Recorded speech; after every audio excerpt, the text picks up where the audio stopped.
इस वीडियो से आपको एग्जाम में 2 से 3 अंक मिल सकते हैं। तो बिना समय गवाए हुए पढ़ते हैं इस वीडियो को।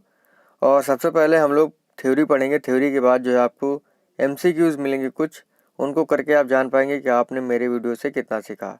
तो शुरू करते हैं बिना समय गवाए हुए। अगर आपको वीडियो अच्छा लगता है तो लाइक करिएगा, शेयर करिएगा। तो संज्ञानात्मक विकास का सिद्धांत, कॉग्निटिव डेवलपमेंट थ्योरी जो है ये दिया है जीन पियाजे ने। जीन पियाजे महोदय जो थे ये थे स्विट्जरलैंड के निवासी। इन्होंने संज्ञानात्मक विकास का सिद्धांत देने के लिए अपने बच्चों पर प्रयोग किया था कि उनका कैसे विकास हो रहा है, उनका कैसे मानसिक विकास हो रहा है। तो उसी के आधार पर उन्होंने संज्ञानात्मक विकास की 4 अवस्थाएं बताई थी। 4 अवस्थाएं कौन कौन सी थी? इंद्रिय जनित गामक अवस्था, पूर्व संक्रियात्मक अवस्था, मूर्त संक्रियात्मक अवस्था, औपचारिक संक्रियात्मक अवस्था। देखिए, इंद्रिय जनित गामक अवस्था जिसे इंग्लिश में कहते हैं सेंसरी मोटर स्टेज, और इसकी आयु होती है जन्म से 2 वर्ष की। दूसरी अवस्था बताई इन्होंने पूर्व संक्रियात्मक अवस्था, जो होती है 2 से 7 वर्ष, और इंग्लिश में इसे कहते हैं प्री ऑपरेशनल स्टेज। तीसरी अवस्था बताई मूर्त संक्रियात्मक अवस्था, जिसे अनौपचारिक संक्रियात्मक अवस्था भी कहते हैं। इंग्लिश में कहते हैं कॉन्क्रीट ऑपरेशनल स्टेज, जिसकी आयु होती है 7 से 11 वर्ष की। चौथी है औपचारिक संक्रियात्मक अवस्था या अमूर्त संक्रियात्मक अवस्था, जिसे इंग्लिश में कहते हैं फॉर्मल ऑपरेशनल स्टेज, जो होती है 11 से 15 वर्ष की। देखिए, इन अवस्थाओं के बारे में सीधे एग्जाम में पूछा जाता है कि इंद्रिय जनित गामक अवस्था का समय क्या है, मूर्त संक्रियात्मक अवस्था का समय क्या है। तो इन चारों अवस्थाओं को आपको रट लेना है कि इनके आयु वर्ग क्या हैं, क्योंकि एग्जाम में काफ़ी बार पूछा जाता है। देखिए, ये तो हम लोगों ने जान लिया है कि संज्ञानात्मक विकास की 4 अवस्थाएं कौन कौन सी थी। अब हम लोग पढ़ेंगे डिटेल से इनके बारे में, क्योंकि ये जो अवस्थाएं हैं इनकी विशेषताओं के बारे में काफ़ी बार प्रश्न पूछे गए हैं। तो ध्यान से सुनिएगा, एक एक पॉइंट मैं आपको क्लियर कर दूंगा। देखिए, इंद्रिय जनित गामक अवस्था, जिसे इंग्लिश में कहते हैं सेंसरी मोटर स्टेज, इसकी आयु होती है जन्म से 2 वर्ष की। देखिए, नाम से ही समझ में आ रहा है इंद्रिय जनित। इंद्रिय जनित यानी इंद्रियों से होने वाली जो क्रियाएं होती हैं इसी अवस्था में होती है। गामक अवस्था, गामक, देखिए गामक ऐसा वर्ड है जो शारीरिक क्रियाओं से जुड़ा हुआ होता है, यानी शरीर से जुड़ी होने वाली जो क्रियाएं होती हैं वो होती हैं गामक क्रियाएं। तो इसीलिए इसका नाम पड़ता है इंद्रिय जनित गामक अवस्था, यानी इंद्रियों से और शारीरिक क्रियाओं के माध्यम से बच्चा इसमें सीखता है, इसीलिए इसका नाम पड़ जाता है इंद्रिय जनित गामक अवस्था। इसका समय होता है जन्म से 2 वर्ष। देखिए, विशेषताओं में पहले 2 पॉइंट यही हैं कि इंद्रियों पर आधारित क्रियाएं करता है बच्चा, इसमें शारीरिक क्रियाओं के माध्यम से सीखता है। तो इस अवस्था में बालक जो होता है इंद्रियों पर आधारित क्रियाएं करता है, शारीरिक क्रियाओं के द्वारा सीखता है। देखिए, इंद्रियों जो हमारी ज्ञानेंद्रियां हैं, कर्मेंद्रियां हैं, इनके माध्यम से बालक सीखता है। ठीक है, याद रखिएगा, शारीरिक क्रियाएं के माध्यम से सीखता है। अगला पॉइंट है वस्तु स्थायित्व पाया जाता है इस अवस्था में। वेरी वेरी इंपॉर्टेंट पॉइंट है ये, एग्जाम में ये काफ़ी बार पूछा गया है। वस्तु स्थायित्व जो है वो इंद्रिय जनित गामक अवस्था में पाया जाता है। ठीक है, वस्तु स्थायित्व क्या होता है? जैसे मान लीजिए बच्चे के पास कोई भी एक खिलौना है, मान लीजिए रेड कलर का खिलौना है, और वो उससे खेलता है। बाई चांस उसकी माँ जो है उस खिलौने को कहीं छिपा देती है, और बच्चे से कहती है जाओ बेटा खिलौना ढूंढ के ले आओ। तो वो बच्चा जाता है और वही रेड रंग का जो खिलौना है वो ढूंढ कर ले आता है। तो यही होता है वस्तु स्थायित्व, यानी मस्तिष्क पटल पर किसी वस्तु का चित्र अंकित हो जाना, वही होता है वस्तु स्थायित्व। यानी बच्चा खिलौना ढूंढ कर ले आया लाल रंग का, यानी उसके मस्तिष्क पर जो है उस खिलौने का चित्र अंकित हो गया था, यानी वस्तु का स्थायित्व हो गया था।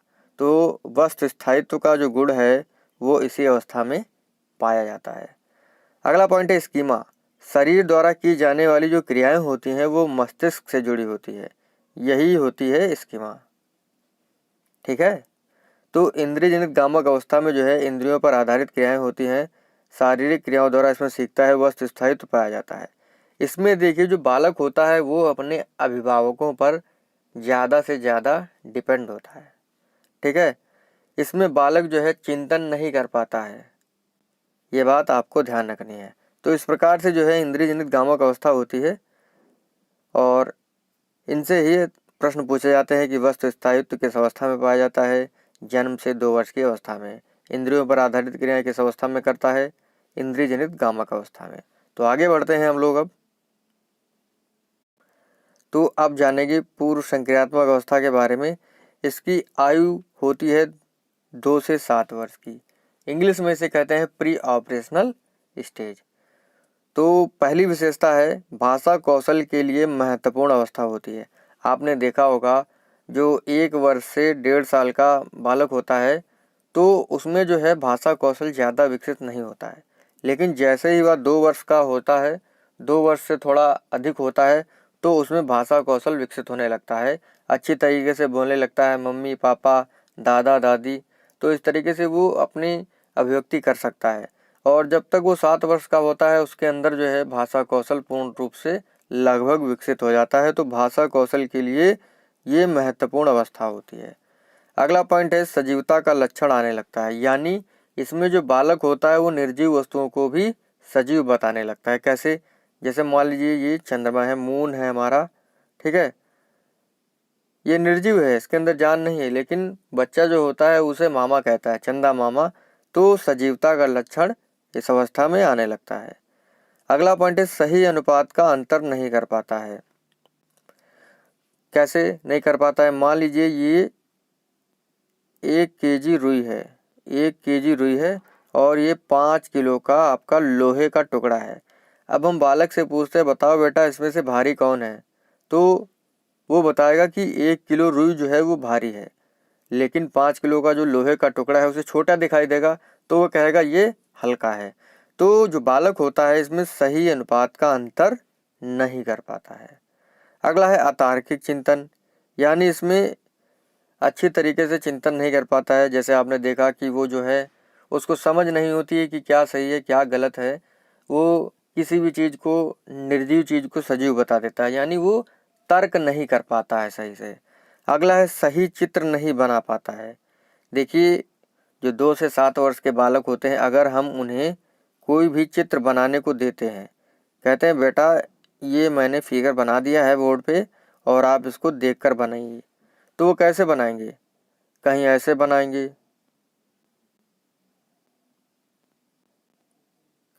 तो कहीं ऐसे बनाएंगे, यानी जो बालक होता है इस अवस्था में वो सही चित्र नहीं बना पाता है। अगला है विलोमीयता का गुण पाया जाता है, यानी विलोमीयता क्या होती है? वहाँ यानी 2 वस्तुओं में अंतर ना कर पाना।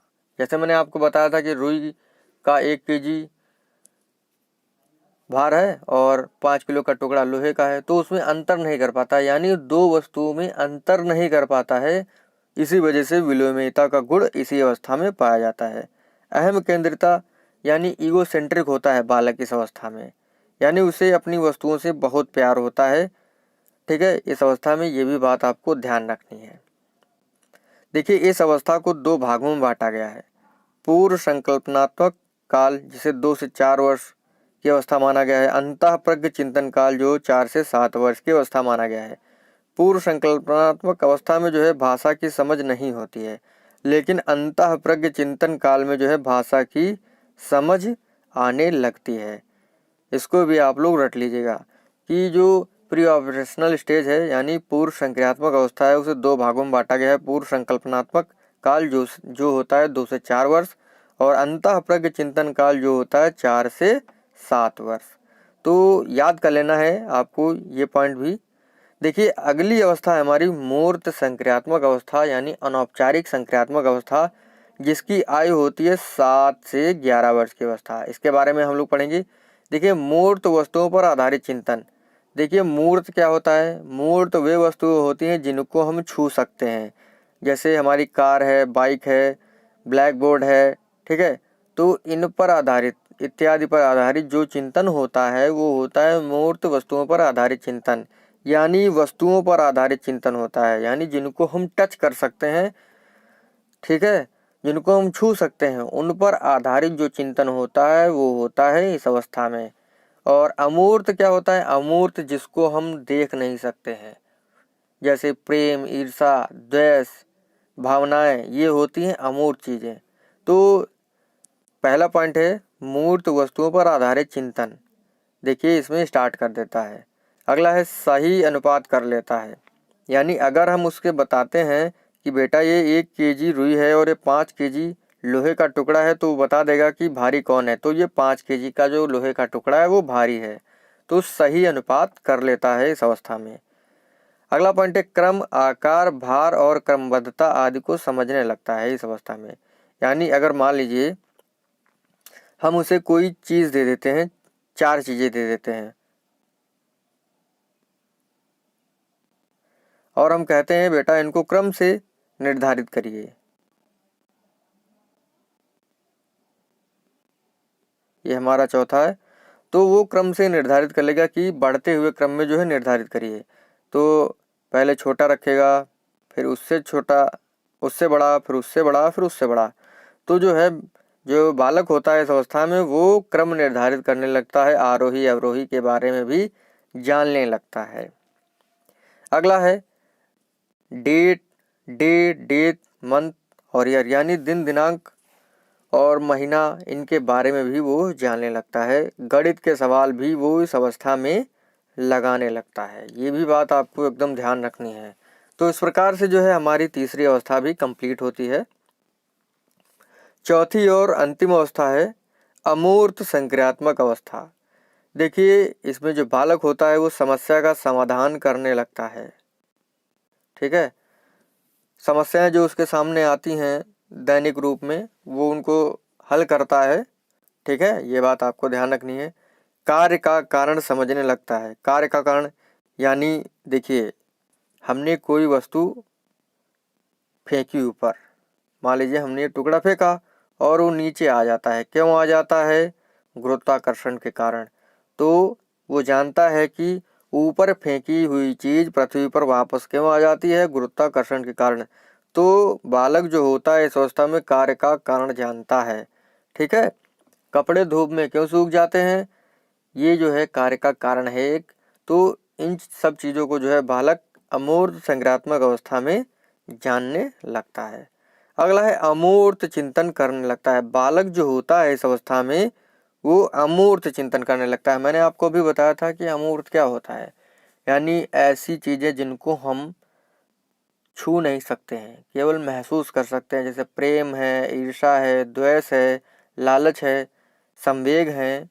यही संवेग है। तो मतलब ये सब चीज़ें हैं जो हैं जिनको हम महसूस कर सकते हैं, स्पर्श नहीं कर सकते हैं। तो इस पर जो आधारित चिंतन होता है वो होता है अमूर्त चिंतन। ठीक है, तो अमूर्त चिंतन इस अवस्था में करने लगता है। अगला है कार्य, स्मरण, मनन आदि करता है। कामों को करना शुरू कर देता है, स्मरण करता है, मनन करता है कि क्या सही है हमारे लिए, क्या गलत है, हमें क्या करना चाहिए, हमें नहीं करना चाहिए। तो इन सब चीज़ों के बारे में भी वो इस अवस्था में मनन करता है। तो इस प्रकार से जो है हमारी 4 अवस्थाएं की जो विशेषताएं थी वो कंप्लीट होती हैं। अब हम लोग बढ़ेंगे MCQs की ओर। देखते हैं आप लोगों ने मेरे वीडियो से कितना सीखा। तो तैयार हो जाइए आप लोग। देखिए इसमें आपको 7 MCQs मिलेंगे और 7 में से जितने भी आप सही करते हैं भैया कमेंट करके ज़रूर बताइएगा आप लोग। तो प्रश्न हमारा, पियाजे निवासी थे कहाँ के? France, Germany, Switzerland, Italy. तो फ्रांस का सॉरी, जो पियाजे थे वो कहाँ के निवासी थे? ये थे स्विट्जरलैंड के। संज्ञानात्मक विकास की पियाजे ने कितनी अवस्थाएं बताई हैं? 2, 3, 6, 4। तो कितनी अवस्थाएं बताई थी? 4। इंद्रिय जनित गामक अवस्था किसे कहते हैं? इसका आयु वर्ग क्या है ये आपको बताना है। 7 से 11 वर्ष, 7 से 13 वर्ष, 2 से 7 वर्ष, जन्म से 2 वर्ष।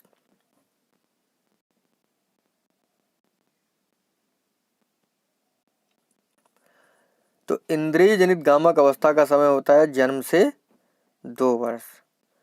मूर्त संक्रियात्मक अवस्था का समय होता है 7 से 11 वर्ष, 11 से 14 वर्ष, जन्म से 2 वर्ष या इसमें से कोई नहीं। तो मूर्त संक्रियात्मक अवस्था का जो समय होता है वो क्या होता है? वो होता है 7 से 11 वर्ष। विलोमीयता का गुण किस अवस्था में पाया जाता है? अमूर्त संक्रियात्मक अवस्था, इंद्रिय जनित गामक अवस्था, पूर्व संक्रियात्मक अवस्था, अंतः प्रज्ञ चिंतन काल में।